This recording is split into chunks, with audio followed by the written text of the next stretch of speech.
Welcome to Project Die Hard Mission Monday Update.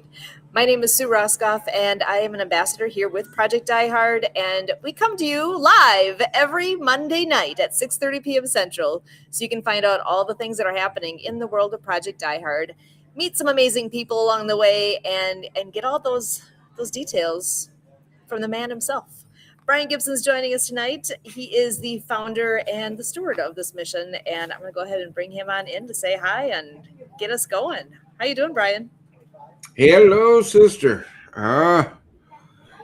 Doing as well as I can expect to on a Monday.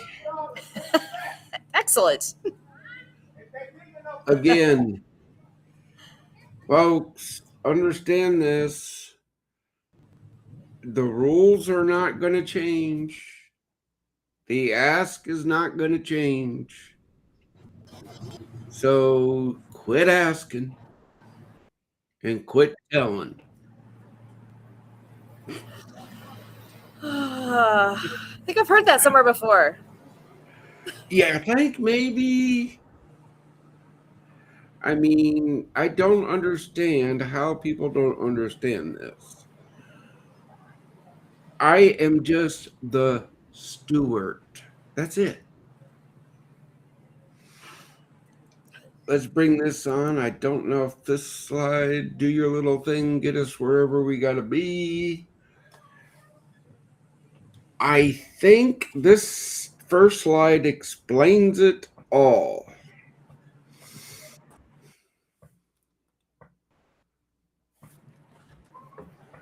All right. Nice and big on my screen so I can see everything. Well, he's just showed in, so hold on. Let's bring him in. Hey, brother, we're starting the slide deck right now. Take a look. You got a bright light behind you. We can't even see your face. Yeah, I kind of figured that. I apologize. I didn't know where to go to get the Restream link. I was thinking I was getting on a Zoom. So yeah, you're good. This is my first time on Restream, so bear with me, okay? Okay. All right, but now back to this first slide. I'm here. Yeah, I hear you, brother. Can you see me better now? Yep. Okay. Okay. So, this first slide, the mission needs alpha personalities, okay? I'm not going to lie, I need alpha personalities. Okay. But you got to have Bravo heart. I got it. I think that's who I already am. So we're all pretty good, and I am who I am. Okay. That we are, brother. This is just going out, so I'm reminding everybody that follows us, right? Blank wall. The Father blessed me with the skills that I need. Okay, I was a combat medic. I was a senior non-commissioned officer. I went through the highest NCO development course in the Army. I'm good. I'm good.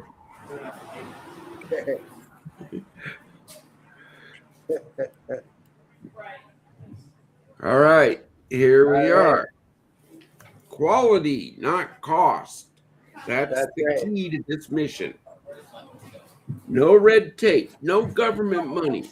It's God's plan. Absolutely. And I see that. Okay. Oh, you're not talking to me anymore. Now we're talking to them, huh? Yeah, we're talking to them. Okay. Couple based. Yeah. So oh my gosh. I thought we were still having our own discussion. Nope. We're live. Okay. All right, guys. Look, check this out. The facility day is the third Saturday of the month. Sue, do you want to ask that question? Turn your bodies inward a little bit. Okay. Jesus showed up. Why didn't you? There you go. I was there. It's called transparency. You want to see where your assistant goes. Yes. That you can. We're dropping off a couple partners. Okay. You come here. I understand. Okay. That's people's is. I do not. Together, we save veterans' lives. Join the team.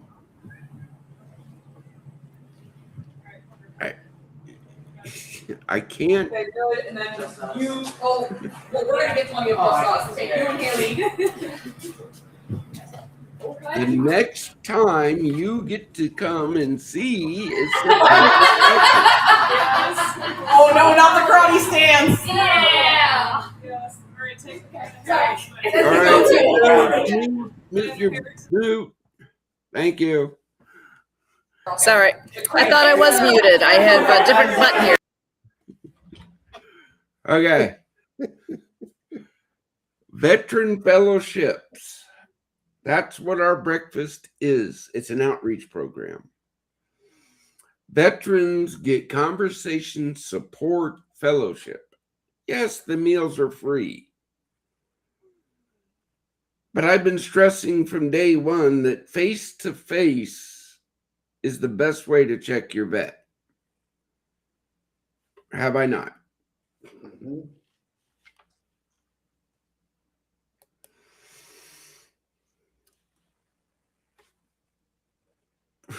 Here you go.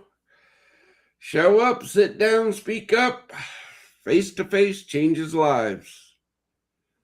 Not one more veteran lost to the demons.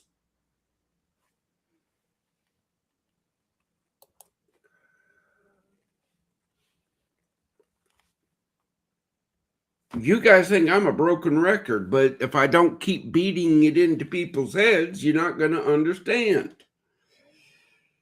Number one, God owns this mission. Number two, no drugs, no alcohol. They let demons in. That's where they're not allowed. And number three, the prostitution of veterans' pain will not be used for profit. How hard is that to understand, people?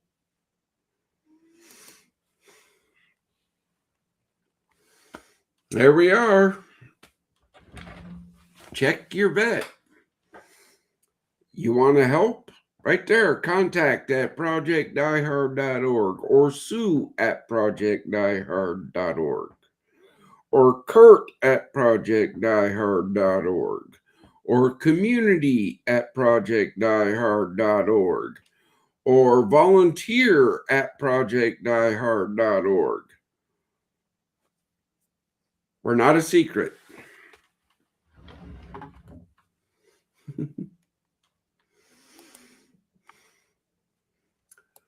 Now, folks, I want to introduce you to our newest resource/ministry partner.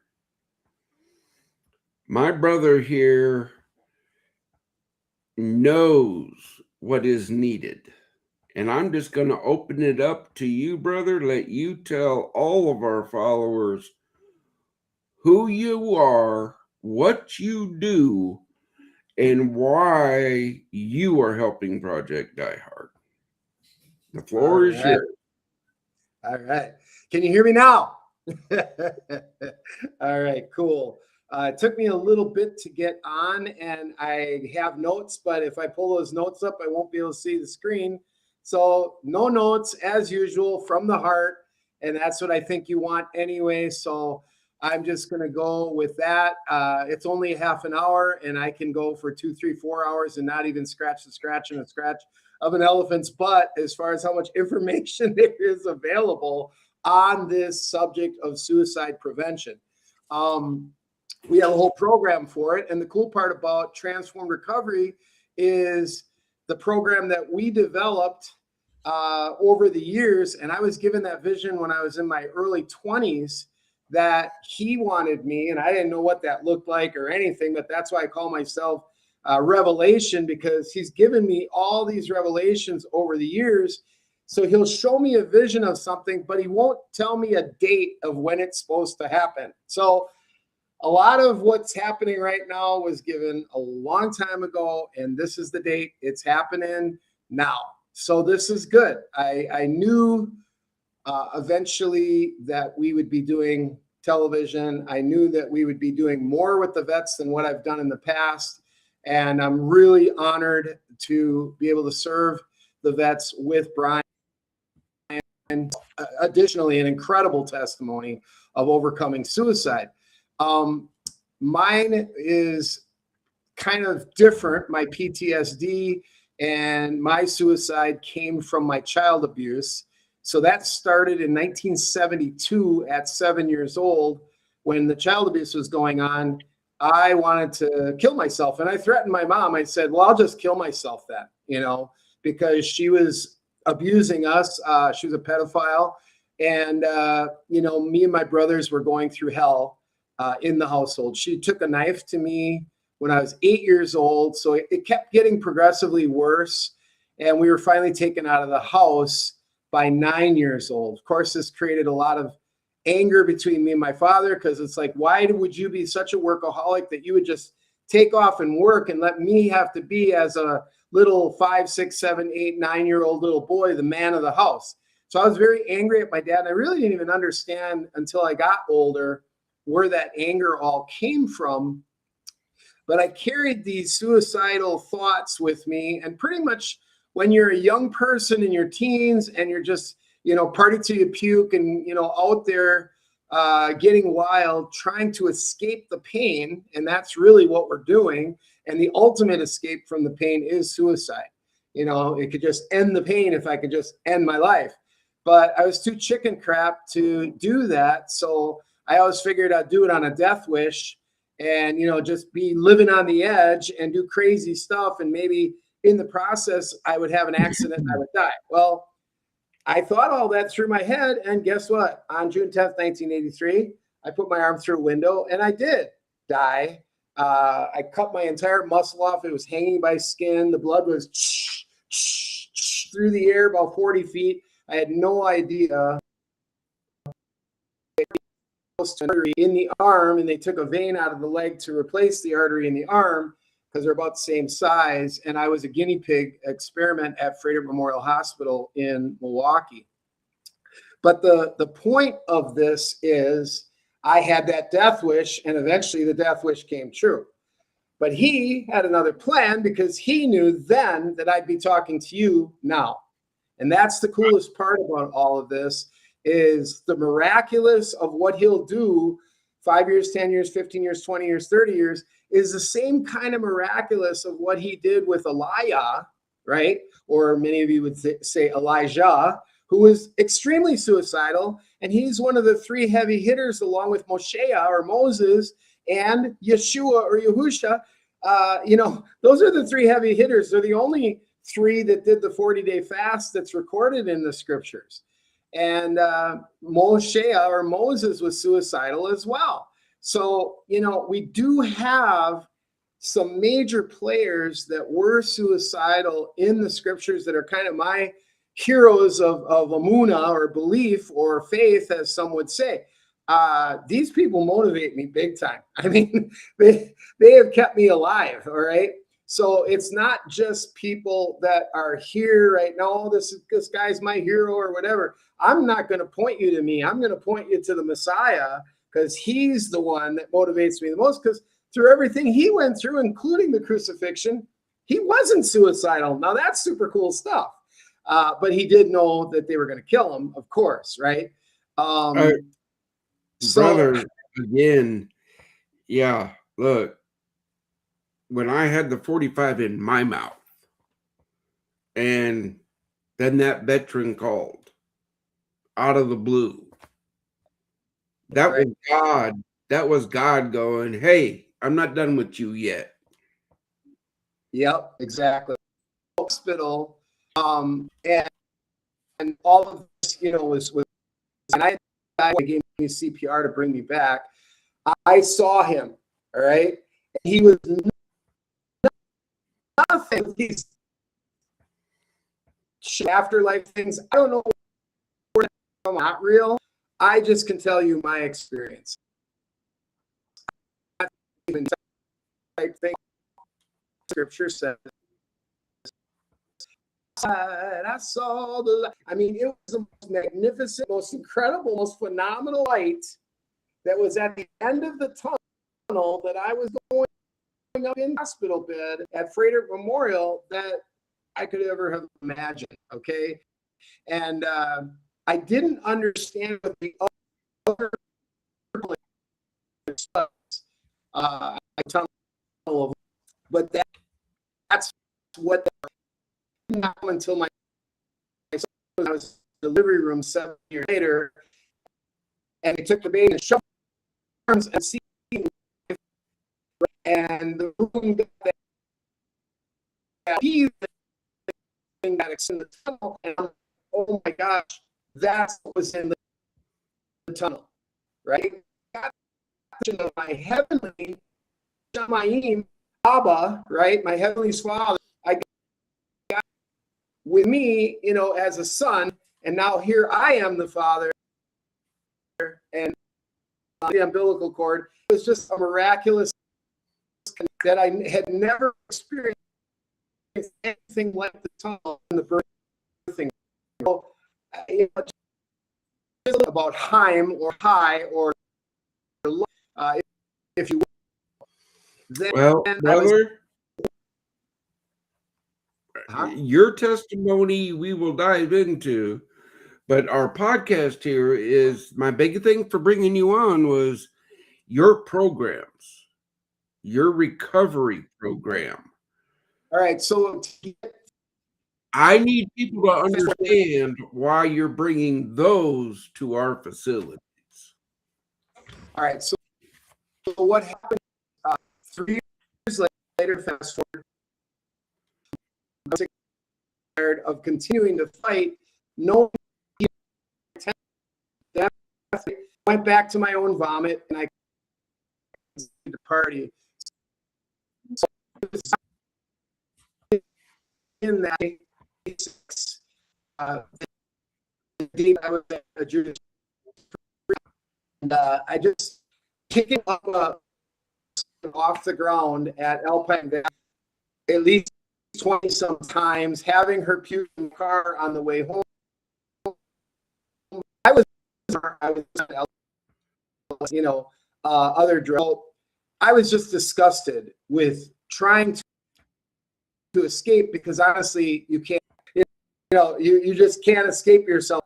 So that brought me to the rock bottom reality. And I do want to say that is the first point of transformed recovery. So this program that he gave me a vision of, about 4 years later, 5 years later, he started telling me, you're going to do a scriptural program that goes far beyond Alcoholics Anonymous, Narcotics Anonymous, Overeaters Anonymous, Gamblers Anonymous. It's going to go beyond these 12 steps.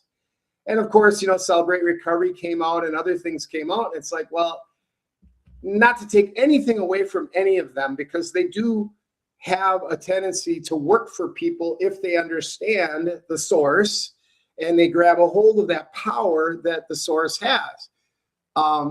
But what he wanted me to do with that is define it in in-depth detail and put a counseling program with it and a housing program with it. Because in Acts 2, and by the way, I don't do anything. It's really him in me. It's the he and me that does it all. So I got to make that very clear that I'm just a servant. I'm just a vessel.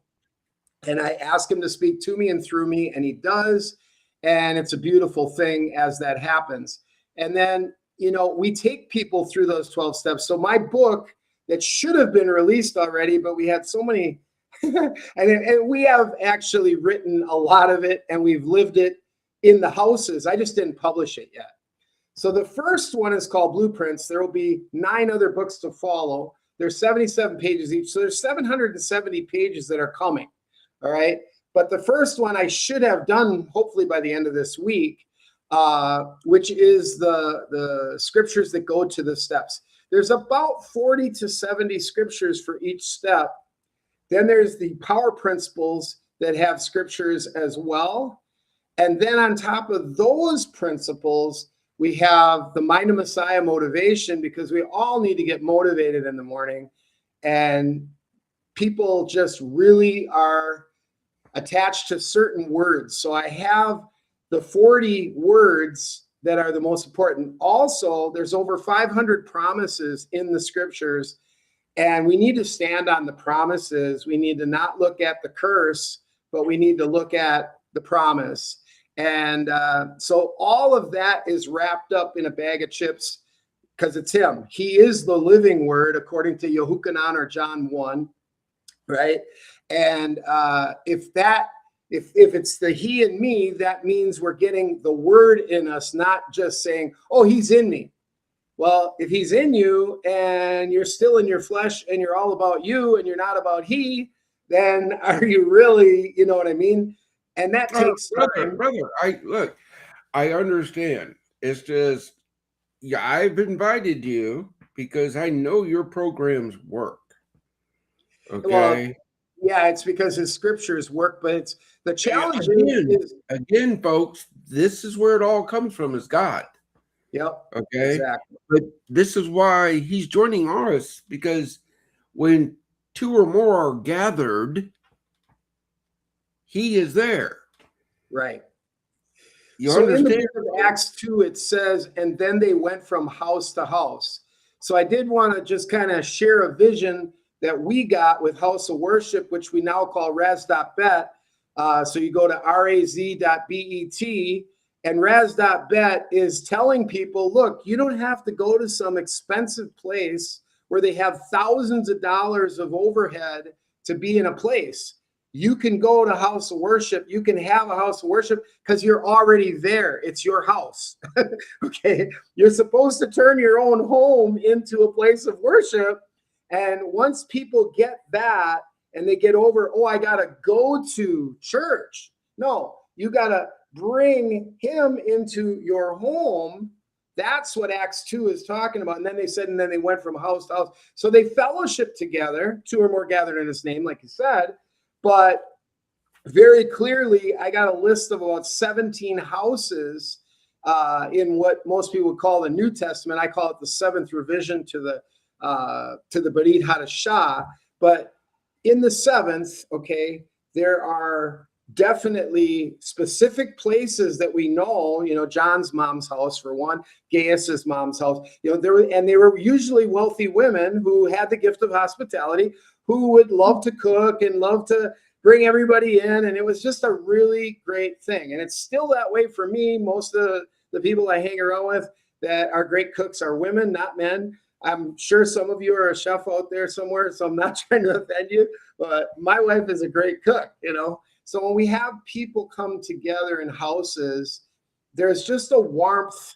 There's a, way to do it. So don't feel like, oh, gee, I can't go to Kentucky, don't feel like, oh, I can't go to El Paso, Texas, where Rock is, or I can't go to Sussex where the Roscoffs are. No, you are already there. You're in your house. You're in your home. And the whole idea is, as you're transforming, you transform your home into a home of shalom. So a house of worship starts, that's for the new people. And as you grow, it becomes a home of shalom. So we teach, because man, if you can make your home a home of shalom, man, now you got a really great place to be. And we just love that. Again, brother, look, our residents, veterans, get to learn that. Right. So when they get back on their feet, they get to go and build that. They get to go and have a home and start the worship services and invite their friends, okay? Look, folks, I do believe in congregating the kingdom, okay? I'm not saying you have to go to a certain time at a certain place, but I am saying that God commands us to come together in worship, okay? It doesn't say here, there, anywhere, okay? We've had long discussions. we already wrote a song too, Brian, that'll help people. So we got a music ministry as well, or a music therapy, if you will. So we've been doing all the Psalms or the Tehillim. So the Tehillim, you can be at home, you can turn a song on, and it's going to give you great words, great power. So Tehillim 91, the secret place of the Most High, is an incredible, because that secret place is different than the fellowship place, right? Where two or more. Mhm. The secret place is just you and him. And of Mhm. course, they refer to it as a prayer closet, or I call it the Ask Yah closet, right? So you're just going to get in there and ask him a bunch of questions. And the other place that's kind of my secret place is actually the bathtub. When I get relaxed in a tub, there's just something that happens, and he just starts talking to me, and I write books, and I write messages, and I write songs, and I do all this stuff because it's not really me, but it's he in me that's putting this all together. So yeah, we've just been having a great time with the Whatever Music Factory. And you can type in on YouTube Whatever Music Factory by Rock Rice or Whatever Music Factory by Sand Rice, and you'll hear some of those songs. I don't know if Sue can actually play any of that, but there is a song about suicide and overcoming suicide, and it's called Whiskey Whispers.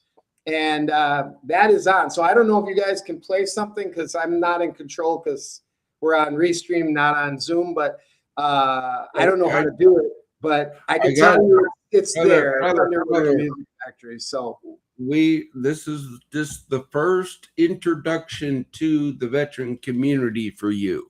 okay. Okay. There's a bunch of things that we're going to be rolling out. Okay. Cool. This I guess I just want everybody to know we have our own music on top of everything else. So brother, again, that's the whole thing. You know, it's look, guys, we're going to do everything in our power to help this brother expand the kingdom, because that's what it's supposed to be, helping one another. Okay. I want to know too, Brian, that it's not just one genre that I like. I already know, because I was a DJ for Recovery in the first 5 years, from 87 to 92. And from 1987 to 1992, I would do all the recovery functions in the state of Wisconsin. I was the primary DJ. So by 92, I did 92 shows, which is kind of interesting that number worked out that way. But there's only 52 weeks in a year. So that means every Narcotics Anonymous, every Alcoholics Anonymous, every club, the Alano clubs, all of that, I was there. And I didn't play just what I liked, okay? Because it would have been probably heavier. I played what you would hear at a wedding for when you see a good DJ, and they're going to make sure they got 50s, 60s, 70s, 80s, 90s, rock, polkas, waltzes, merengues, cha-cha, swing, tangos, you name it. We jam it, rap, punk, funk, we got it all, rock and roll, rices. So that's what we kind of do with this Whatever Music Factory, and that's why it's called that, whatever, is because we're trying to make sure we reach all the people. And so there's something for everybody. And my wife and I went to Arthur Murray dance studio. My wife is in recovery too, and we took dance lessons. And I want to tell you, fun in recovery is what Recovery Rocks is about, which is our function of why we're here in the Dells, which we're going to have Brian up here next year to speak, probably at Christmas Mountain Villages, where we'll be. I'll be talking to them tomorrow with the Hilton program. But I just want you to know that Recovery Rocks is really utilizing music and artists that are clean, like Eric Clapton will be 40 years next year. Smokey Robinson's 40 years this year. Ted Nugent is 40 years. Tommy Shaw from Styx is 40 years. I mean, Carlos, we're going to see Tommy Shaw, Chicago, and Carlos Santana after we leave here. So really great stuff, and so alongside of my music, which I think is pretty cool, but their music is like classic, right? And so we get to enjoy all that. Again, brother, just like I've always told people, if a veteran comes to me and says, hey, I think underwater basket weaving will help me sleep better, My only response is, okay, team, how do we do that safely? You're right. That, again, there's no such thing as a recognized therapy. There's no such Right. thing as a recognized this or that. I think every addict will tell you that music, when they first got clean, Oh, was so Oh. important for them. I mean, it just helped to heal the heart. You know what I brother, mean? look, I know music is a therapy. Okay, cool. Okay. I'm going to tell you, music is not just a therapy. Music, before we went out onto combat patrols, we played music because Yep. it pumped you up. Yep. It got you psyched. Check this out. Some of the stuff that I'm writing with my robots, because it's Ruach and the robots, right?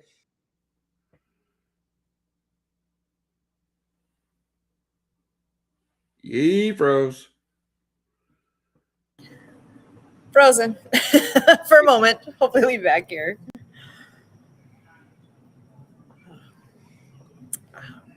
At least it finally quieted down on my end a little bit. Sorry, I No, you're thought good. I was good, but thank you for speaking up. Yeah. You're good. Look, until Kevin comes back, hey, this is what people got to understand. Yeah. Tammy Roberts, it was very nice talking with you today. Okay. Thanks for being here. Thanks for sharing it out. Yeah, that's great. I love that she was on here, and hopefully she's still listening in. It's fantastic. Again, folks, if you have a question about the mission, type it into the comments. Because obviously we can see them, so please do that. Let us know you're out there. I would love to actually, what would be fun is to find out how far and wide are we reaching. So wherever you're at, if you want to let us know where you are, that'd be fun. I know Tammy's out in New Braunfels, Texas. Oh, very nice. We had a nice talk today because New Braunfels is 30 minutes from San Antonio. I know of it because I was in AIT at Fort Sam Houston, which is in San Antonio. And yeah, guys, remember my first wife was German. And if you want to experience Germany in America, you go to New Braunfels, Texas. There's a few places like that around here too, because there's a whole lot of us German types up here. Or you could have been like me and lived there for 7 years. Okay, total tangent, but we actually had the pleasure of visiting Germany 20-ish years ago. More than that, actually. But it looked like we were driving in Wisconsin. It was kind of, we really realized how similar it felt. Felt like we're at home. It was cool. Oh, yeah, again, Roden, yeah. Look, guys, America, love it to death. But the stone wall that went through my backyard was built in the 12th century. Yeah. History means a little different thing in different places. Okay, just like, look, I walked up the temple of Ur. Look it up in the Bible. I walked up it. You know it's in Iraq, right? I don't. I know there's so much of the history is in that region, but yeah, I don't. I would love to see all that. That's amazing to think to build. Because I know there's tours where you can walk where Jesus walked. That it's like, okay, you know what? It's not just stories in a book. It actually happened in a location. Well, the Someday. reason I'm bringing all this up is this is why this this is why you need to come to an event we do, because veterans, there's a lot of experience, a lot of things that we've gone through that no other human being has ever gone through. Okay. Am I back? Yeah, you're Say good. again. So Yeah. let me just say that Oh. the Death Angel was killed when I was in my 3rd year of being clean. So hallelujah, since 1989, I think it's about October, I got delivered from smoking cigarettes, still doing.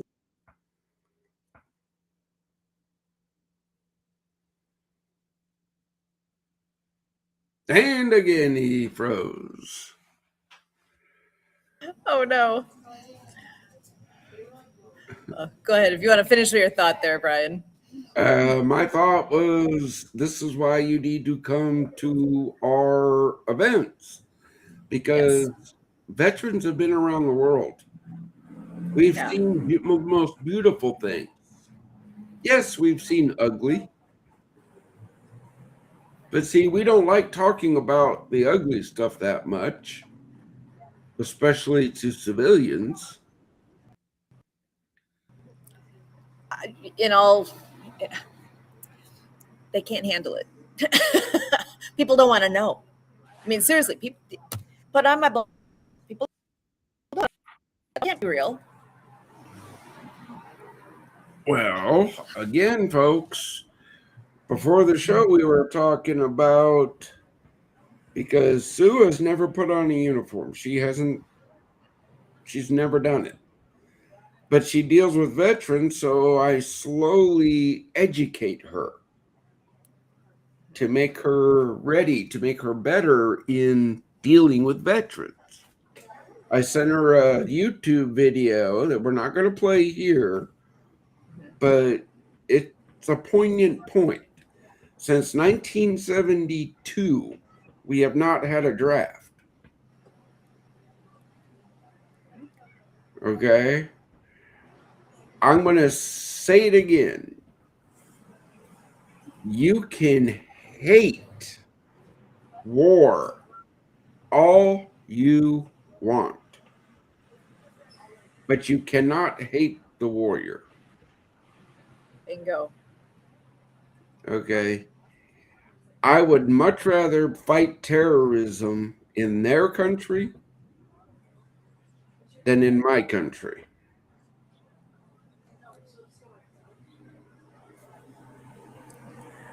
Could not agree with you more.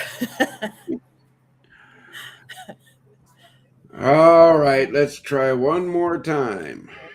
Bring them back. All right, Hey, brother, I gotta warn you, it man. was this phone's problem because this was my Wi-Fi here, because it's a lot faster than the resort Wi-Fi, and the battery went dead on the phone. I can't believe that I didn't have this thing charged. So I apologize. I'm on a different phone. I had to shut off a Facebook Live. That was another way that we were kind of reaching some people, bringing them into the Die Hard system. So We're good. anyway, did we kind of, did the last thing that you heard me say that I got delivered on October of 1989? Yeah. Yeah. All right. So that really was the turning point. And then shortly thereafter, I was about 3-4 years clean. I got filled with the Ruach HaKodesh, or as many, would say, the Holy Spirit. So that was the game changer. And I want to make that real clear. You can only get so far in your inner healing and deliverance until you get filled with his power, which is Alua or Aloha. Believe it or not, the word Aloha means power, right? And it comes from Israel. It comes from the original language, which is Alua. So Aloha, Alua, it all means power. And we need that power because it's not our power, it's his power. Hallelujah. That's the real higher power. So that higher power they talk about in AA and NA and all that, it really just comes down to him. And it's that breath, that ruah, alua. So the breath is the ruah. That's what created us. He breathed into the dirt, right? And that's how he made us, from dirt. So it really, really all starts to come together once you study the ancient language. It's like, oh, wow, this really makes a lot of sense.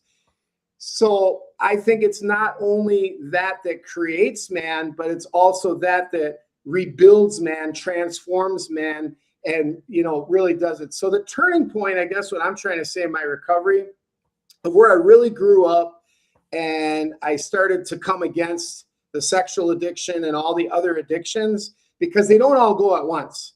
It's a slow process, right? The food, I didn't address the food until I was 35, and I got clean when I was 21. So I didn't realize I was getting heavy and that I was looking horrible and that I was, a food addict until I was 35 years old. If I was to show you all the people I got clean with back in the 80s, what they look like today, you'd be like, oh my gosh, because many of them are very heavy. I lost one of my ministers, Marilyn, up in Green Bay. We were a couple blocks away from Packer Stadium, to food addiction, to obesity. She was over 600 pounds. She couldn't even get out of bed. The medics had to break the door open to get her through the door to the hospital. They had to cut away like a couple 100 pounds and then of her stomach. And then as that was healing, it never healed right. And she ended up dying of that infection that just never went away. So I lost a really great woman. She was really great. But the one thing she never conquered was the food addiction. So I do want people to realize that we take nutrition and health very seriously. My wife is a certified holistic health coach. I believe that the brain healing and all of the parts of the body all come together for a very special, purpose. So transformed recovery deals with 5 highways. We drive down 5 highways, right? The spiritual highway, the mental highway, the emotional highway, the physical highway, and the dreaded financial highway. We all got to deal with that doggone, how am I going to take care of, stuff and pay the bill, right? Okay, brother. Now, this is for the veterans that are listening. Yep. Look, guys, some of you've got it down pat. You're doing it. Yep. But some of our brothers and sisters out there need the help. Yep. Okay. And instead of throwing them into some fly-by-night, think they know what they're doing, this is years in the making that my brother here is now part of this team. Okay. He's the one that advises us on that. He's bringing his programs to our facilities. Why? Because he's lived it. He knows it. The people he's going to put in place will know their programs. I didn't mention, Brian, either that about 3 out of every 10 that have gone through our in-house rehab, 3 out of every 10 are usually vets. So my experience now goes 40 years of working with, mostly in the beginning, the first 20 years was Vietnam vets because they were still alive back then, right? And now it's been, the Iraq and all of that since then. But yeah, I grew up with, and in fact, I sold drugs with the Outlaws out of Chicago, and I dealt with a lot of vets that, later on, after I got clean, I approached them and I helped them get clean and stop. And some of them are still clean today. And so I know that it works. I guess that's what I want to say is, some of these vets now are in their late 70s that were in Vietnam, and they're wonderful guys, but their chance of making it this long, if they would have kept doing what they were doing, the way we partied, I don't think they'd be here. So it's pretty exciting that they are. Again, brother, look, this is when God saved me and he gave me this mission, my job is the facilities. That's what people don't understand. Actually, from our discussion, yeah, I'm the steward of God's plan. But in the whole kingdom, I am just a deacon. Yeah, I remember you saying that. That was really humble, and I really respect that you said that. You know, we all have to just be excited about who he's made us to be, right? I mean, we all got gifts, and we got to walk in the gifts and the talents that he gave each of us, right? Yeah, again, that's the whole thing. I know in my mind, in my heart, that nobody can do it all. Well, I take that back. God can do it all. But we're not in his kingdom right now. We're in the world. Yeah, when they started telling me that I was going to be the pastor or the shepherd or the roe, you know, and I would be doing that, and that was probably, I didn't receive that one until about 15 years ago, and I said, no, not me, just like Moses, right? No, pick somebody else. I don't want to do that job, because then you have to long suffer or be patient with people. And I want to just be the guy that gets on and says, hey, you know, and fire everybody up and be the evangelist. I don't want to have to go home with these people. But I really, all of a sudden it dawned on me, well, you've already been doing that. You've already been loving on these guys. It's really the same thing you've already been doing. You're just not going to do it through the normal church deal. You're going to do it in houses, and you're going to go where they are, and you're going to hold the puke pail when they're puking. You're going to clean them up when they're, you know, crapping on themselves and peeing on themselves and shaking and having delirial tremors. You're going to go through that. And even though the medical system said, oh, that's dangerous, you're going to get sued, you're going to kill somebody, you got to use drugs to bring people down, I said, no, you don't.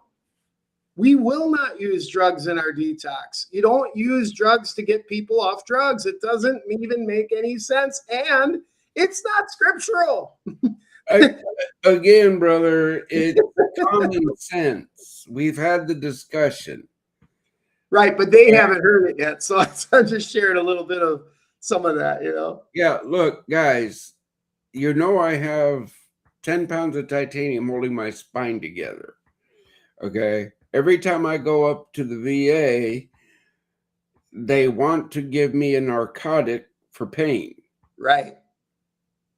And I got to remind them I'm a recovering alcoholic with addiction issues. And, you know, some of them, even after you tell them that, they want to argue with you and try to get you, well, are you sure you don't want? And it's like, no, I don't want. I had a surgery a while back at the Mayo Clinic back when I was living in Arizona. And the nurses couldn't, you're not going to take any of these pain meds? You really need these pain meds. I said, you know what? I think my Messiah went through something a lot worse than this. So if he can bear that, all the scourgings and getting the crap beat out of him by the Roman soldiers with 39 lashes, I think I can do this, you know? And I did it. And I'll tell you, it was painful. But I never took the meds. Again, brother, pain is an emotion. Emotions can be controlled. Pain.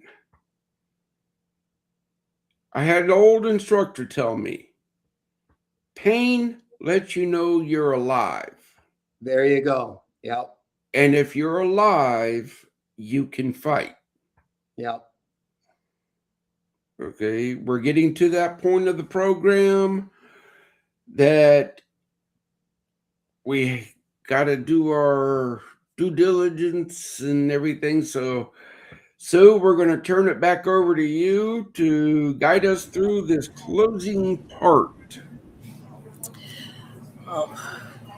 We're here every week, and we're here for a reason.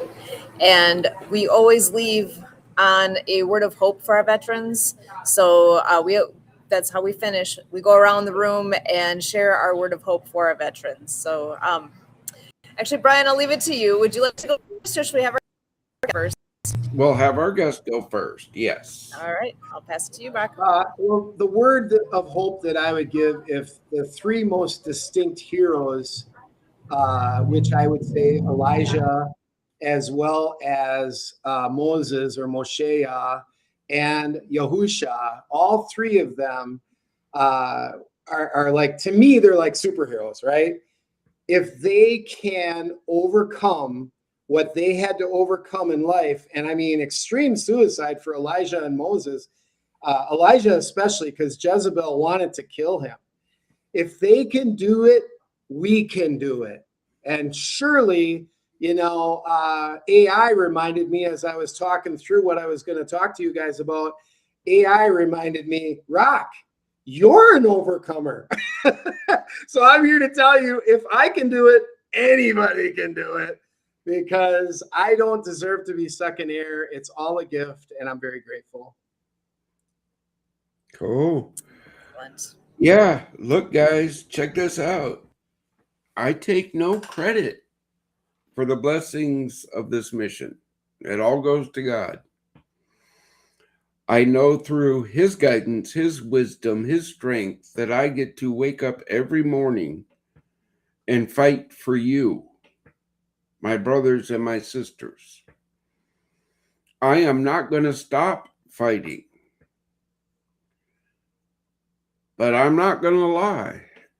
It's time to step up and help, brothers, sisters. It's time to step up and help.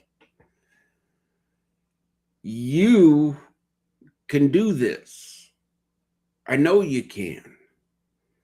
Because I know what you've been through. I've been there. You just got to get up every morning and one foot in front of the other. If you're going to fall, no, not if, when you're going to fall, you fall forward. Yes.